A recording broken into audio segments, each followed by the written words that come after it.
Mensagem de hoje está em Atos dos Apóstolos, capítulo 23. E pondo Paulo os olhos no conselho, disse: varões, irmão, até o dia de hoje tenho andado diante de Deus com toda a boa consciência, assim digo eu.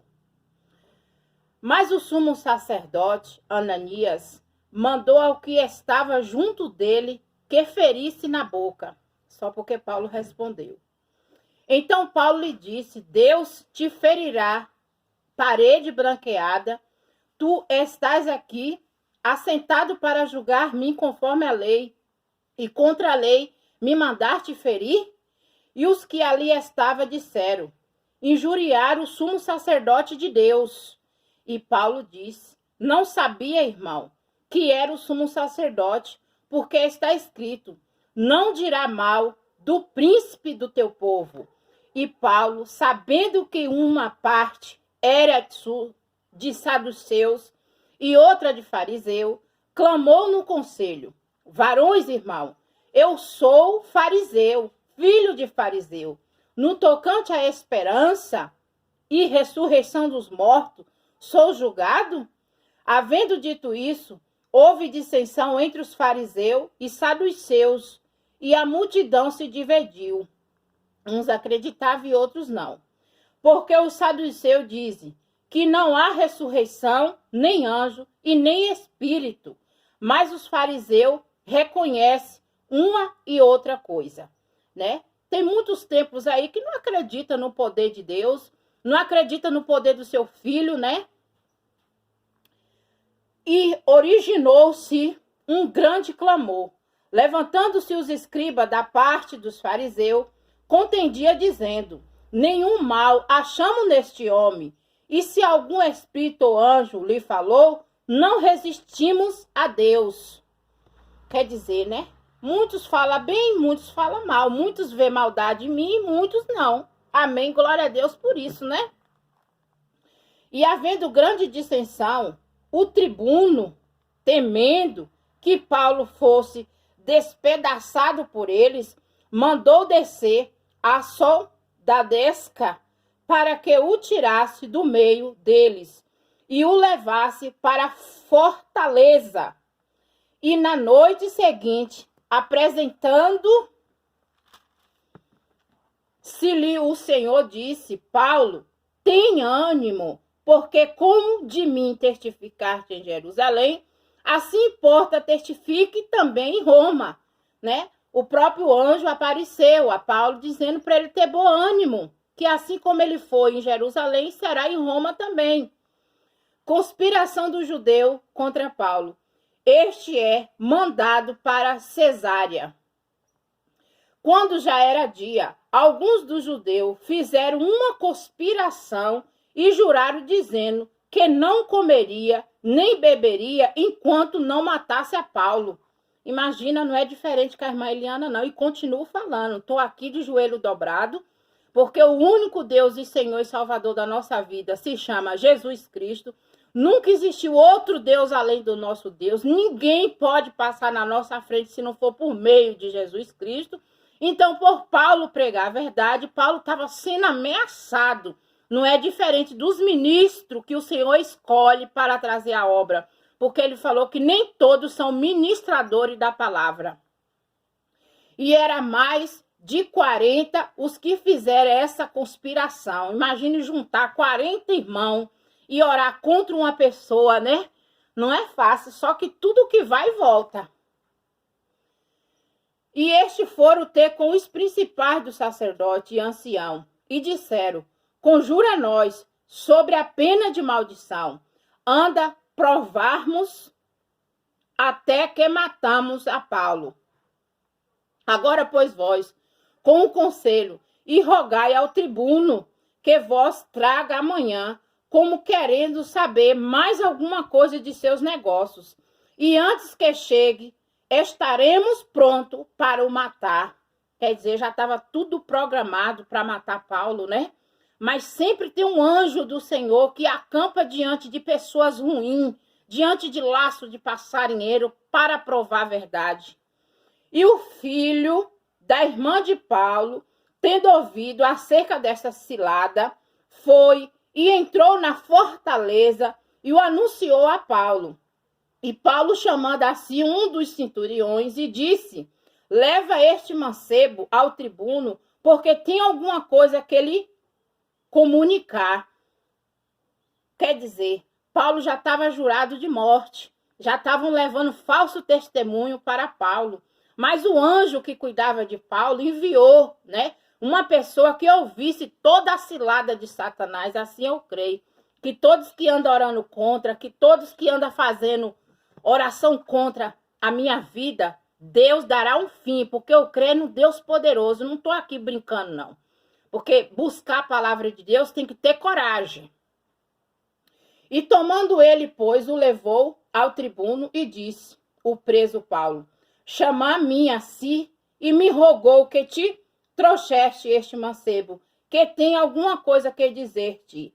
E o tribuno, tomando pela mão, pondo-se à parte, perguntou, em particular: que tens que me contar? E disse ele: os judeus se concentraram a rogar-te que amanhã leve Paulo ao conselho, como que tendo de inquirir dele mais alguma coisa ao certo. Mas tu não creira, porque mais de 40 homens, dentre eles, lhe anda armando cilada, os quais se obrigaram sobre a pena de maldição, e não comeram nem beberam, até que tenha morto, e já estão apercebidos, esperando de ti promessas, né? Imagine aí, né?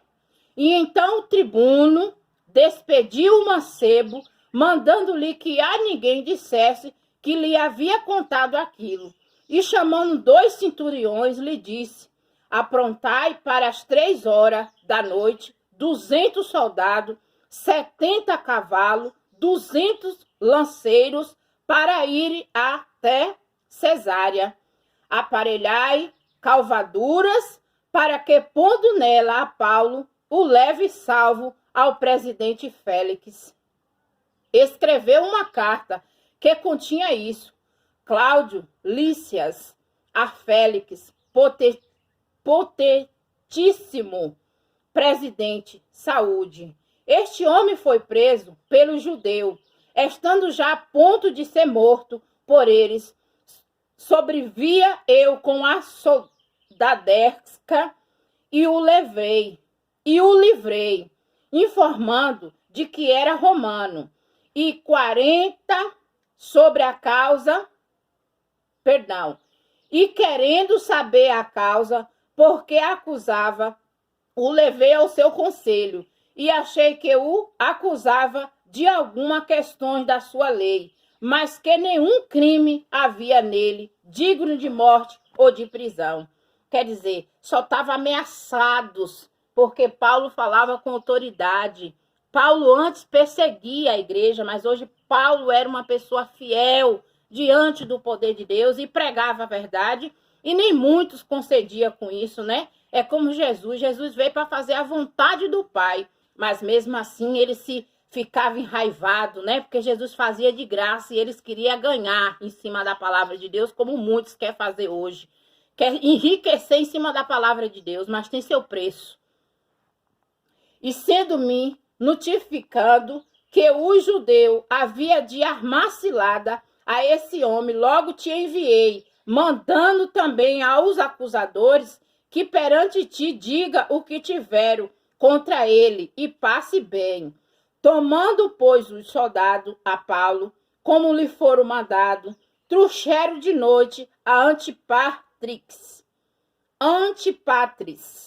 E no dia seguinte, deixando ar de cavalo, irei com ele, tornaram à fortaleza, os quais logo que chegaram a Cesária, entregaram a carta ao presidente e lhe apresentaram a Paulo. E o presidente, lida a carta, perguntou de que província era, e, sabendo que era da Cilícia, e disse: ouve-te, quando também aqui vierem os teus acusadores, e mandou que o guardasse no pretório de Herodes.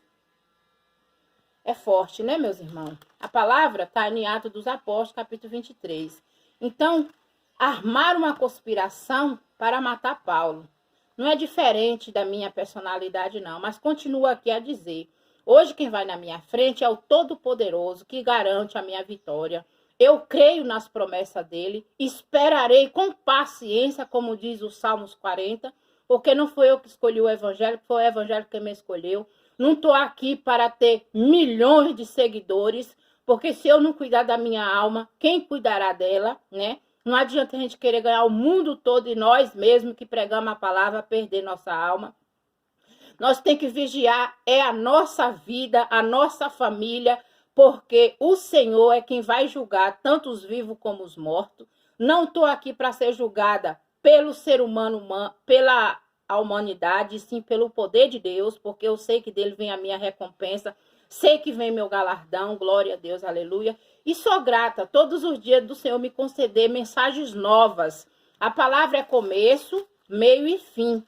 É as palavras de um profeta, de um servo que veio para servir o seu Senhor, assim sou eu. Não adianta fazer seus arrumadinhos, não adianta inchar, porque a gente não devemos adorar ninguém, nem as imagens, nem cantor gospel, nem igreja, nem pastor. Nós temos que adorar é o Senhor Jesus Cristo, que é o nosso pastor, que não tem nos desamparado em momento nem horas alguma. E eu creio na promessa, em nome do Pai, do Filho e do Espírito Santo. Amém.